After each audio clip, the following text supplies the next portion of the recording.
들어갑시다. 페이지는 44페이지. 한시랑 경기체가 할 차례예요. 한시는 뭐냐 하면 말 그대로 한자로 지어진 시를 한시라고 부르거든요. 근데 그 중에서도 중국에서 적던 한자로 지어진 시, 정해진 규칙이 있어. 그 규칙을 그대로 받아들여서 적는 게 한시라는 것이고, 그래서 이 한시의 특징이 뭐가 되냐 하면 한문문학이라는 거. 처음 듣는 단어 아니거든요. 이거 언제 나왔었냐 하면 우리 향가 할 때 안 적으셔도 돼요. 향가 할 때 향가는 향찰이라는 특이한 표현법을 쓴다라고 얘기했고, 그게 뭐였냐 하면 한자를 가져와서 우리가 사용은 하는데 우리 멋대로 바꿔서 쓰는 게 향가라는 작품이었잖아요. 그래서 향가는 우리가 한자를 사용하기는 했지만 한문문학은 아니다라고 배웠단 말이야. 한문이라고 하면 그 중국 문화권에서 사용하는 한자 문장, 한자를 사용하는 문장을 그대로 활용하는 걸 한문이라고 부른다고 생각하면 돼. 그래서 향가는 우리식으로 바꿔섰기 때문에 한문 문학은 아니었지만, 지금 배우는 한시는 중국의 문화권에서 사용하는 한자 문장을 그대로 사용했기 때문에 한문 문학에 해당한다 하는 거 가볍게 기억해 주셔야 되고, 한문 문학이지만 당연히 우리나라 사람이 우리나라 정서를 반영해서 썼기 때문에 당연히 국문학의 일종이다라고도 생각해 주셔야 되고요. 들어갑시다. 제가야산 독서당을 먼저 할 거예요. 제가야산 독서당, 최치원이라는 사람이 지었고요. 일단 이 최치원이라는 사람은 신라시대 사람이고요. 역사 공부하셨으면 가끔 들어보셨을 것 같아요. 대표적인 육두품 학자였어. 우리가 육두품이다 하면 뭘 기억해줘야 되냐 하면, 육두품으로 태어나면 능력이 아무리 뛰어나도 출세하는데 한계가 있다 하는 걸 기억해줘야 돼.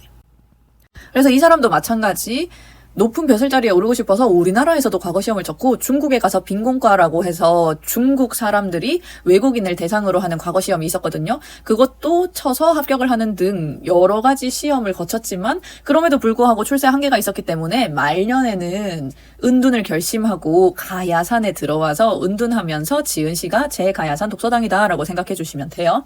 제목 먼저 들어갑니다. 제가야산 독서당이라고 읽어주셔야 되고, 가야산이라는 산에 독서당이라는 건물을 짓고 그 안에 들어가서 살면서 지은 시이다라고 생각을 해주시면 돼. 밑에 들어갑니다. 첩첩한 돌 사이로 미친 듯 내뿜어 겹겹 봉우리에 울리니 사람 말소리야 지척에서도 분간하기 어렵네. 지척이라고 하면 굉장히 가까운 거리예요. 그래서 사람 말소리가 가까이에 있어도 말소리가 잘 안 들린다라고 적혀있네. 세 번째 줄, 항상 시비하는 소리. 이때 시비는 시시비비하는 소리라고 얘기해서 내 말이 옳으니 네 말이 틀리니 하면서 사람들끼리 막 말다툼하는 소리라고 생각해 주시면 돼요. 항상 시비하는 소리, 귀에 들릴까 두려워하기에 일부러 흐르는 물로 하여금 온 산을 둘러싸게 했네 라고 해서 네 줄로 이루어진 한시네요. 들어갑니다.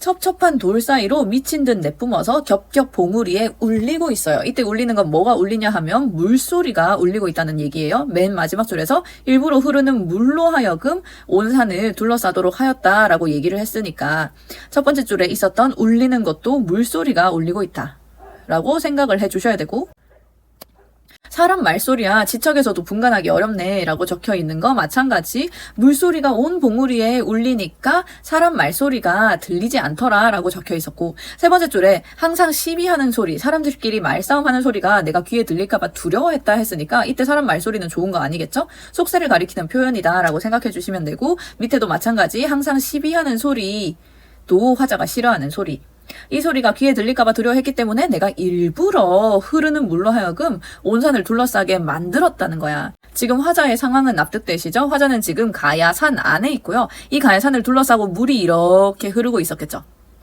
이 물소리가 너무 커서 속세에서 사람들이 떠들어대는 소리가 하나도 들리지 않는데 내가 이거를 듣기 싫어서 일부러 물을 산 주변에 이렇게 둘러놓은 거야 라고 적혀있는 거잖아. 근데 사실 물은 원래부터 있었겠죠. 화자가 마음대로 물을 이쪽 방향으로 저쪽 방향으로 옮길 수가 없잖아. 그래서 이 마지막 구절을 우리가 뭐라고 얘기하냐 하면 주관적 변용이라고 얘기를 해. 주관적 변용. 주관적 변용이 뭐냐 하면 사람이 임의로 변형해서 사용할 수 없는 것을 자기가 주관으로, 자기 마음대로라고 생각하시면 되죠. 자기 마음대로 변화해서 사용하는 것이다 정도로 생각을 해주시면 돼요. 대표적인 주관적 변용이 사용된 작품이 너네가 아는 것 중에 뭐가 있냐 하면 황진이의 시조요. 동지딸 기나긴 밤을, 한 허리를 버혀내어 블라블라. 기억나시죠? 동지달 기나긴 밤, 이 긴 밤이라는 시간이 너무 길어서 그 중간을 내가 잘라서 잘 보관해놨다가 나중에 필요할 때 펼쳐서 쓰고 싶다라는 내용이었단 말이야. 이것도 마찬가지. 내가 밤이라는 시간을 내 멋대로 변화시켜서 사용할 수 없지만 내가 잘라서 쓰겠다라고 적어놨기 때문에 내 주관대로 변화시켜서 사용한 것이다 라고 생각을 해주시면 돼요. 그래서 이거 중요한 포인트니까 체크해 두시고, 시비하는 소리랑 사람 말소리가 듣기 싫어서 물소리가 이때 내가 듣기 싫어하는 소리들을 차단하고 단절하는 역할을 한다. 단절의 의미를 가지고 있다 하는 것까지 챙겨주시면 일단 내용에 관련해서 챙길 건 끝난 거야. 그러면서 얘가 한시라서요. 한시가 주로 갖고 있는 특징 중에 뭐가 있냐 하면 선경 후정을 되게 많이 사용하거든. 얘도 마찬가지. 앞에 두 줄을 묶으시면 선경이고요. 뒤에 두 줄을 묶으시면 후정 되겠습니다. 앞에 두 줄 가만히 보시면 그냥 물소리가 울려서 사람 말소리가 안 들리더라 하는 객관적인 사실인 거고요. 근데 이 뒤에 이어지는 부분이 내가 항상 그런 소리를 들을까봐 두려워했었거든 이라고 적혀 있는 거, 화자의 정서, 화자의 생각 같은 게 적혀 있으니까 앞에는 경치 위주, 뒤에는 화자의 감정이 담겨 있는 성경 후정이다 까지 체크하시면 이 작품에서 할 거는 끝났어요. 내려갑니다. 부병루 이색이라는 사람이 지었고요. 이때 이 이색이라는 사람은 언제적 사람이냐 하면 고려 시대의 유명한 충신이에요. 고려의 충신이지만 살았던 시기 자체는 여말선초. 고려가 망하고 조선이 들어선 초기에 계셨던 분이시고, 그렇기 때문에 망해버린 고려에 대한 안타까움과 슬픔 이런 것을 주제로 굉장히 많은 작품을 쓰셨던 분이에요. 그래서 이분이 쓰는 작품의 대부분의 주제는 맥수지탄. 맥수지탄이 뭐냐 하면 망해버린 나라에 대한 안타까움이거든요. 나라가 망한 것을 한탄하는 거. 맥수지탄, 그리고 비슷한 맥락에서 인생무상. 분명히 엄청나게 부흥했던 고려라는 나라가 어느 한순간에 망해버렸기 때문에 인생무상을 느끼는 부분도 많이 나올 거고요. 그리고 가끔은 국운의 회복을 소망하는 내용도 나올 거예요. 고려라는 나라가 다시 되살아났으면 좋겠다라고 얘기하는 부분도 가끔 나와요. 그래서 이런 내용이 있구나 하는 거 잡아주시고 들어갑시다. 부병루. 제목이 부병루인 이유는 밑에 여기 본문에 부병루가 있거든. 부병루가 뭐냐 하면요, 고구려의 수도였던 평양에 있는 정자예요. 이때 말하는 건 고구려고요. 이 사람은 고려의 충신이었죠. 근데 고려가 사실 고구려의 뜻을 받들어서 지어진 나라니까 이 사람은 고구려의 망한 모습을 보면서 자기 나라를 떠올리고 있는 거다라고 일단 생각을 해주시면 돼요. 그리고 지금부터 지문 읽으러 들어갈 건데, 지문 읽기 전에 스스로 읽으시면서 한번 찾아보세요. 이 시의 대표적인 특징이 뭐가 있냐 하면 대조되는 소재들이 있어요. 대조되는 소재들을 스스로 지금 읽으면서 한번 찾아보세요. 내가 읽는 중에. 시작합니다. 어제 영명사를 지나다가 잠시 부병루에 올랐네 라고 했으니까 부병루는 일단 공간적 배경이네. 체크. 밑에 텅 빈 성엔 조각달 떠있고 천년의 구름 아래 바위는 늙었네. 기린만은 떠나간 뒤 돌아오지 않으니 천소는 지금 어느 곳에서 노니는가. 돌다리에 기대어 길게 휘파람 부노라니 산은 오늘도 푸르고 강은 절로 흐르네.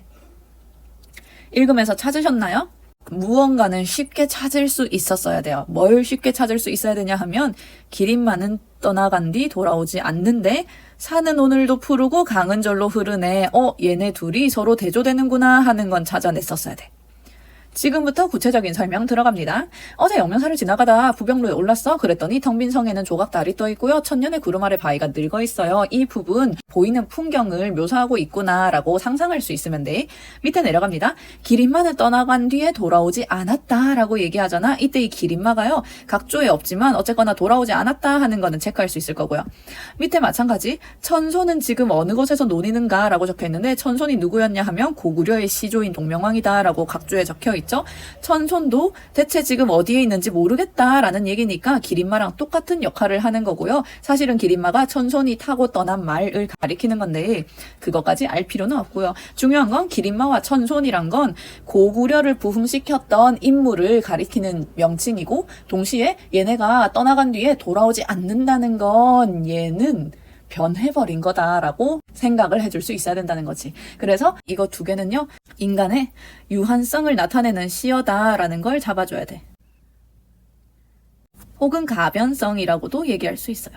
인간이 영원히 지속되지 못하고 변하는 것 자체가 인간이 한계가 있다라는 거랑 비슷한 맥락에서 사용되거든. 그러고 나면 그 밑에 봐. 돌다리에 기대어서 길게 휘파람을 불고 있는데 이때 휘파람은 당연히 기분 좋아서 부는 건 아니겠죠. 바로 위에서 인간은 왜 돌아오지 않을까? 인간은 지금 어디로 가버렸을까? 라는 맥락이었으니까. 그래서 이때 휘파람을 부는 정서는 쓸쓸함이다 라고 생각을 해주셔야 되고요. 휘파람을 불고 있으니까 산은 오늘도 부르고 강은 저절로 흐르더라. 산이랑 강은 옛날과 변함없이 여전히 똑같은 모습을 지속하고 있는 존재가 되기 때문에 얘네들은 자연의 영원성을 가리키고요. 자연의 불변성을 가리킨다라고도 얘기하고요. 그래서 이때 인간의 유한성과 자연의 유한성이 대조되고 있다 하는 거 너무너무 중요한 내용이었고 다른 작품에서도 자주 사용되는 코드였죠? 체크해 두셔야 돼요. 이걸 감안해서 2위로 다시 올라가 볼게요. 세 번째 줄. 텅 빈 성엔 조각 달이 떠 있어요. 텅 빈 성은 왜 텅 비었냐 하면 고구려의 옛 성터거든요. 그래서 이때 텅 빈 성도 옛날에는 엄청나게 부흥했던 성이었을 거 아니야. 성이 있을 정도면. 근데 지금은 텅 비어버렸기 때문에 인간의 가변성을 나타내는 시어가 되는 거고 그 성에 조각달은 여전히 떠 있겠죠. 천년의 구름이니까 구름도 천년 동안 영원히 지속되는 똑같은 속성을 가지고 있는 친구겠죠. 근데 그 뒤에 바위는 늙었네라고 적혀 있는 거 사실은 이때 바위가요. 선생님에 따라서 조금씩 이견이 있기는 해요. 나는 개인적으로 이게 자연물이니까 똑같이 동그라미를 치는 편이긴 한데 어쨌거나 이견이 있다 하는 거 잡아주시고 그때 만약에 내신에서 나오면 그 학교 선생님의 설명에 따라 가시면 돼요.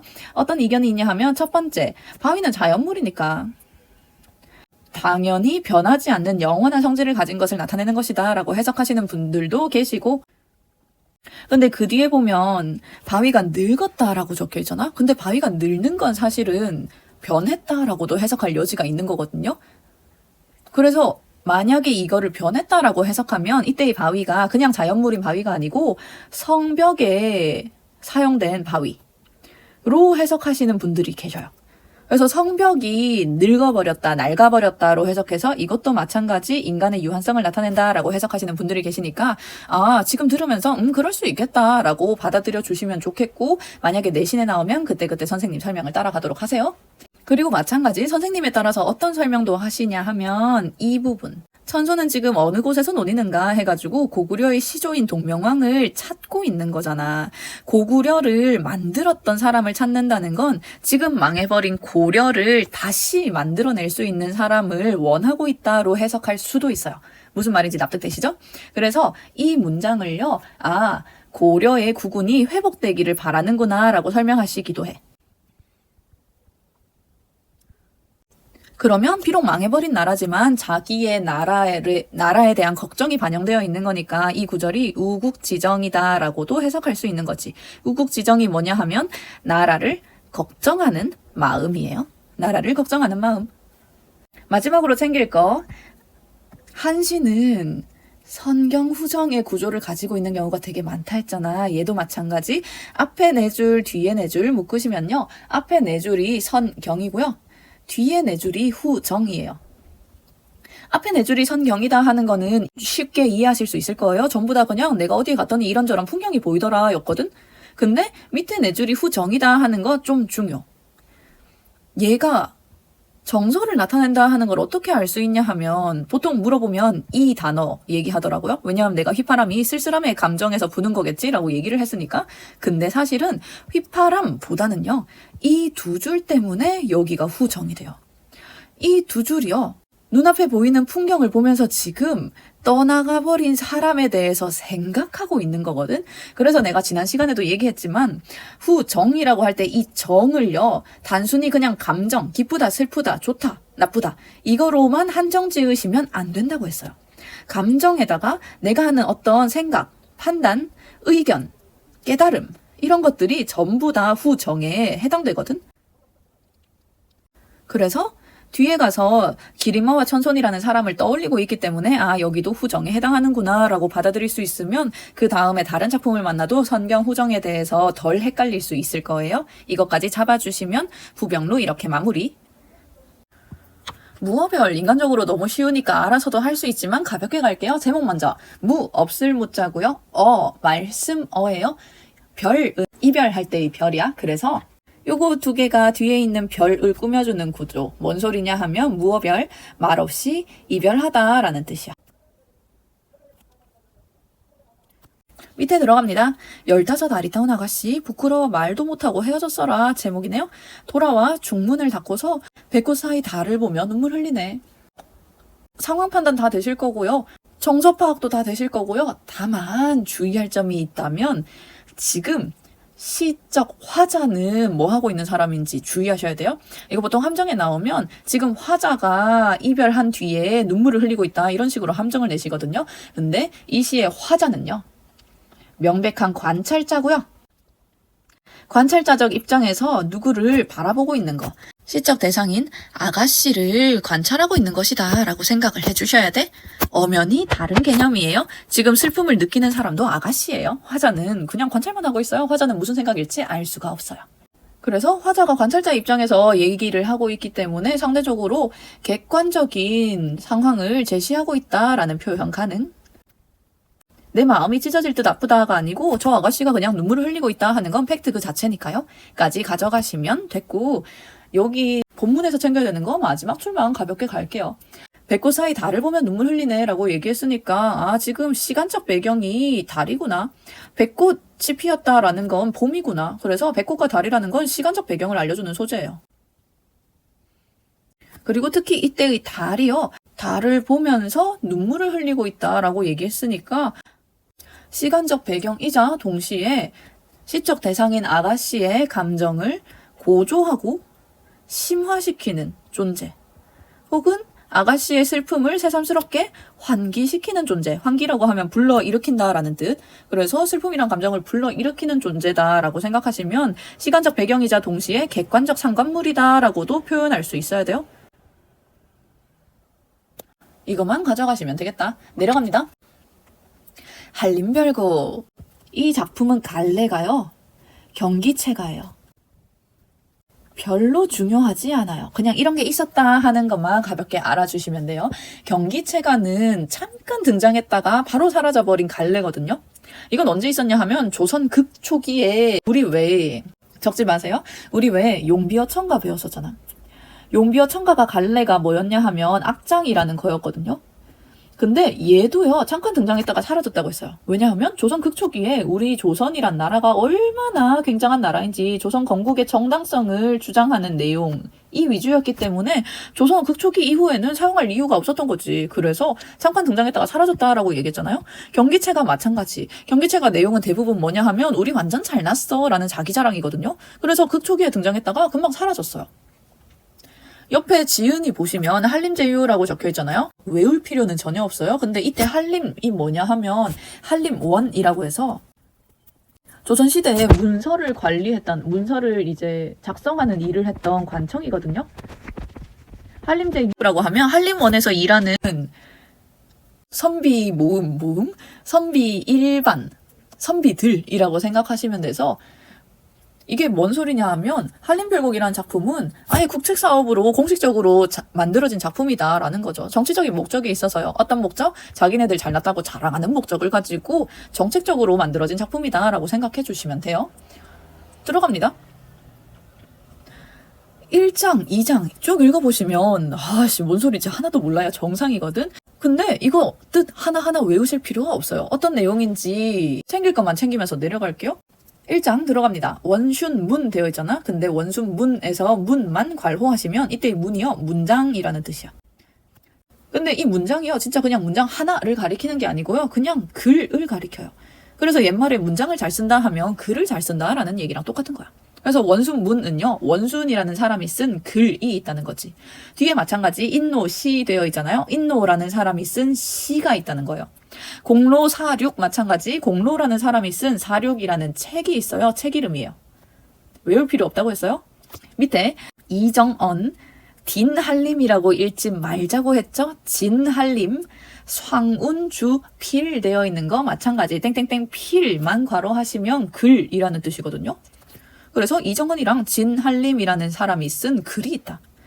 밑에 똑같은 내용이에요. 흉기 대책, 광운경의, 량경시부 할 때 이 시도 시니까 이때 경은 뭐냐 하면 경서를 해석한 건데 전부 다 글의 종류다라고만 잡아주시면 충분하다고요. 그래서 이 세 줄은 결국 뭐였냐 하면 신흥 4대부들의 학식 내지는 글재주를 쭈루룩 나열해 놓은 거예요. 열거법이라고도 하죠. 그래서 1장 앞부분에서 우리가 챙겨야 될 건 뭐 비슷비슷한 게 쭈루룩 나열되어 있구나, 열거되어 있구나, 이거 하나만 챙기시면 돼요. 그러면서 네 번째 줄 위, 시장, 의, 경기 어떠하니 있고 라고 적혀 있잖아요. 경기 어떠하니 있고 밑줄 그을게요.